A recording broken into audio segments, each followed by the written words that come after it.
Assalamualaikum warahmatullahi wabarakatuh. Selamat malam guru-guru hebat.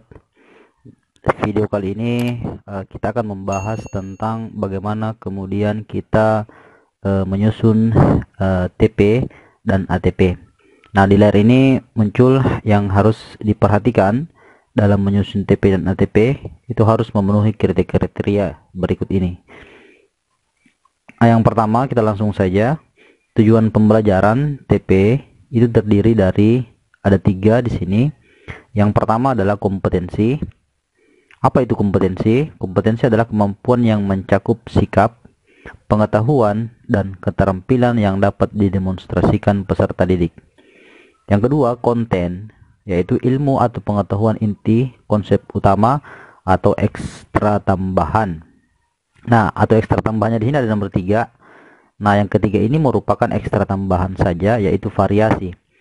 Apa itu variasi? Yaitu keterampilan berpikir apa saja yang perlu dikuasai oleh siswa. HOTS, High Order Thinking Skill.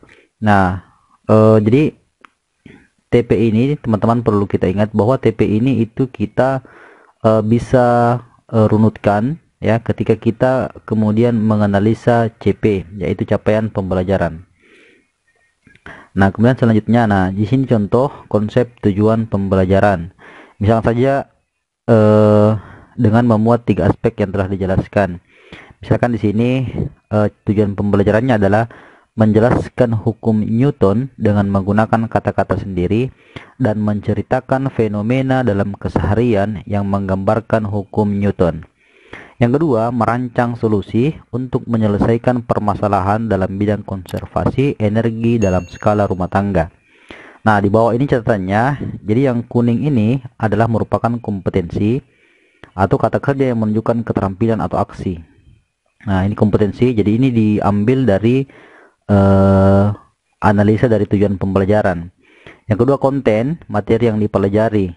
Nah, ini hukum Newton adalah merupakan konten atau materi. Kemudian konservasi energi dalam skala rumah tangga juga merupakan adalah konten atau materi. Nah, jadi teman-teman untuk menganalisa itu kita perlu membagi isi daripada tujuan pembelajaran itu sendiri. Nah, konsepnya seperti itu. Kemudian yang variasi ini yang warna hijau itu hanya penggunaan keterampilan berpikir kreatif, kritis, dan tingkat tinggi. Yang tadi dijelaskan di awal yang HOTS, High Order Thinking Skill. Jadi menggunakan kata-kata sendiri itu sudah merupakan skill atau keterampilan berpikir yang kreatif. Solusi, merancang solusi. Solusi di sini juga merupakan keterampilan berpikir kreatif, kritis, dan tingkat tinggi. Nah, selanjutnya merumuskan TP dan ATP dari kalimat CP. Nah, sekarang kita juga akan belajar bagaimana merumuskan tujuan pembelajaran dan alur tujuan pembelajaran dari kalimat CP. Yang pertama, rumusan TP, tujuan pembelajaran mengacu pada kompetensi dan konten pada CP. Yang kedua, rumusan kalimat TP dapat mengambil referensi dari berbagai sumber. Catatan penting, kepala sekolah dan guru mampu memahami kalimat tersebut. Yang ketiga, identifikasi dimensi profil pelajar Pancasila yang dapat terkait dengan kompetensi yang ingin dicapai. Baik, selanjutnya kita akan latihan di sini ya. Nah, di sini contohnya adalah bidang studi bahasa Indonesia. Nah, untuk CP bidang studi bahasa Indonesia di sini kita lihat pada elemen membaca dan memirsa. Jadi teman-teman di kurikulum Merdeka itu ada namanya CP, tetapi di CP itu pun kemudian dibagi-bagi khususnya dalam bahasa Indonesia dan bahasa Inggris. Di sini saya ambil contoh bahasa Indonesia, dia diambil elemennya. Dia terbagi beberapa elemen membaca dan memirsa. Nah, di sini yang kita analisa adalah elemen membaca dan memirsa. Peserta didik memahami informasi berupa gagasan, pikiran, pandangan, arahan, atau pesan dari teks deskripsi, narasi, puisi, eksplanasi, dan eksposisi dari teks visual dan audiovisual, dan seterusnya sampai pada topik aktual yang dibaca dan dipirsa. Nah, ini contoh daripada elemen bidang studi bahasa Indonesia.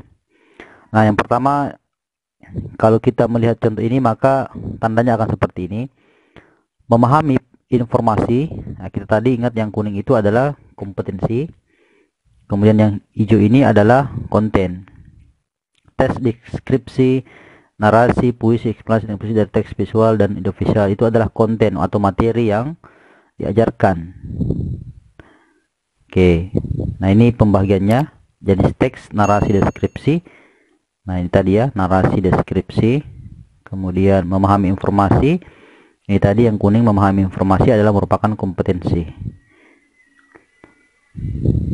Nah, kira-kira itu untuk pembagian ini analisa daripada CP.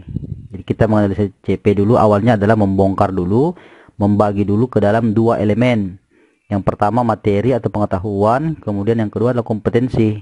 Nah, kita memetakan seperti itu dulu, kemudian kita nanti masukkan ke dalam TP, tujuan pembelajaran. Baik, itu saja untuk video kali ini. Nanti untuk selanjutnya kita akan bahas bagaimana alur TP ini, ya, analisa ini kita masukkan ke dalam tujuan pembelajaran dan akan menuju pada modul ajar. Baik, itu saja. Assalamualaikum warahmatullahi wabarakatuh.